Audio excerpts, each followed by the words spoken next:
მე 100%-ით ვეთანხმები ამერიკელების, ანუ ტრამპის ადმინისტრაციის პოზიციას. წარმოდგენა კარგად არ აქვს ფარდაა ჩამოშვებული ჩვენს ქვეყანაში, იმის შესახებ თუ სინამდვილეში რა მოხდა და რა ხდება ამერიკაში. რეალურად ის რაც თურმე ამერიკაში ხდებოდა და რა მასშტაბის ფულიც ამერიკაში იპარებოდა, აი ეს ინფორმაცია ფაქტობრივად არის შოკის მომგვრელი და გასაგებია სხვათა შორის აი ზელენსკის მიმართ ესეთი დამოკიდებულება თეთრ სახლში, მაშინ როდესაც აი მას გიყვება კატასტროფას ამერიკის შიგნით დაწყებული, არ ვიცი, კორუფციის მასშტაბიდან დამთავრებული არაინფორმირებულების და ფეხებზე მკიდიაობის. ვინაიდან იქ არ არის ერთპიროვნული მმართველობა, ამ 7 ტრილიონს როგორც ჩანს ძალიან დიდი ჯგუფი ადამიანების სხვადასხვა საშუალებებით იპარავდა. ისე მოსაპარი ფული ბევრი იყო. ბიუროკრატია სინამდვილეში არის ანუ თავარი ტვირთი ჩვეულებრივ გადასახადის გადამხდელს. წარმოიდგინეთ, რომ ეს ინგრევა, ანუ რეალურად, აი როგორც საბჭოთა კავშირი დაინგრა 1991 წელს. დაახლოებით ამ მასშტაბის პროცესი მიმდინარეობს ახლა სამყაროში. თუ რამე რეალური ხდება დღეს სამყაროში და ყველაზე საინტერესო ხდება, ეს ხდება ამერიკიდან დაწყებული რევოლუცია.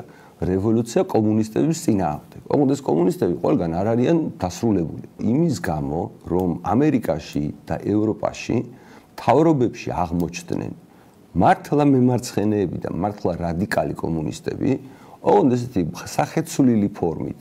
შეიძლება ისინი რაღაცა პროლეტარებო ყველა ქვეყნისა შეერთდით თუ არ ლაპარაკობდნენ, მაგრამ თავისი პოლიტიკით, თავისი სიტყვის თავისუფლების შეზღუდვით, ტაბუდადებული თემებით, ნებისმიერი განსხვავებული აზრის დათრგუნვით, იქ რაღაც ვიღაცებისთვის იარლიყების მიწებებით, ლაპარაკის შეწყვეტით და დებატების შეწყვეტით.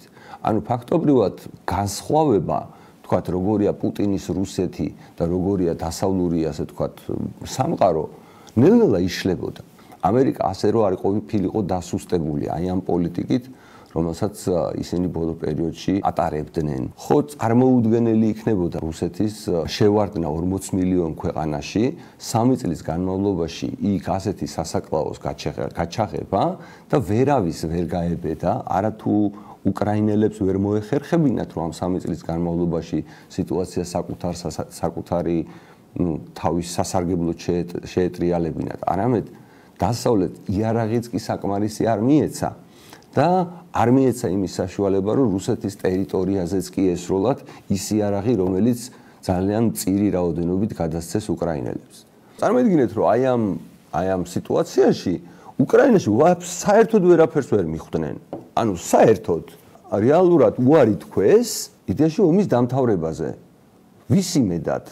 ანუ ხო კითხვა ისვის, რომ ვის იმედად თქვა უარი და ანუ რა გააკეთა იმისთვის, რომ რა ვიცი 85% მისი ქვეყნის იარაღის არის დასავლური.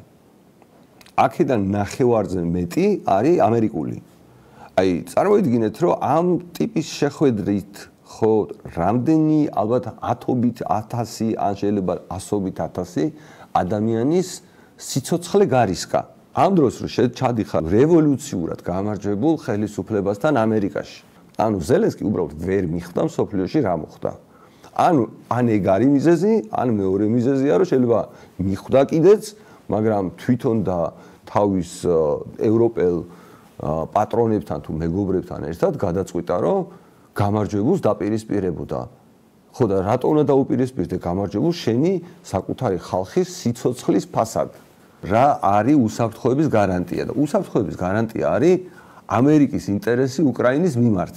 წარმოიდგინეთ, რომ ამერიკელებმა არ მიცეს სადაზვერვო ინფორმაცია უკრაინელებს.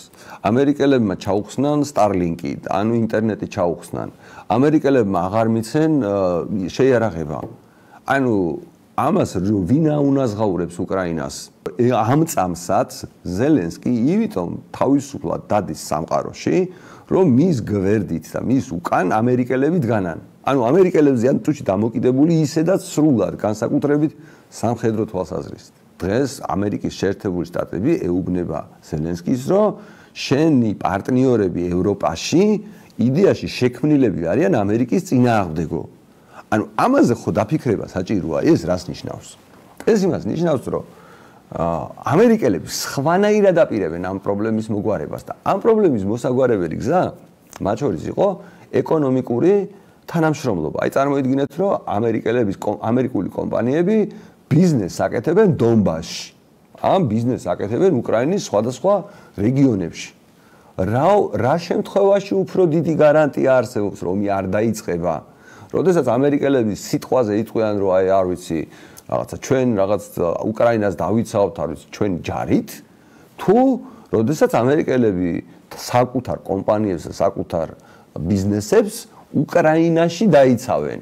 ანუ ჩემი წარმოდგენით ყველასთვის გასაგებია, რომ ტრამპის შემთხვევაში, მით უმეტეს ასეთი აჩქარებული ეკონომიკური განვითარების შემთხვევაში, მათ შორის ეს კლიმატური პოლიტიკის, რომელიც დაკავშირებულია ენერგომატარებლებთან, ამის ცვლილების პირობებში, ეს ხო რუსეთსაც არ ტყავს.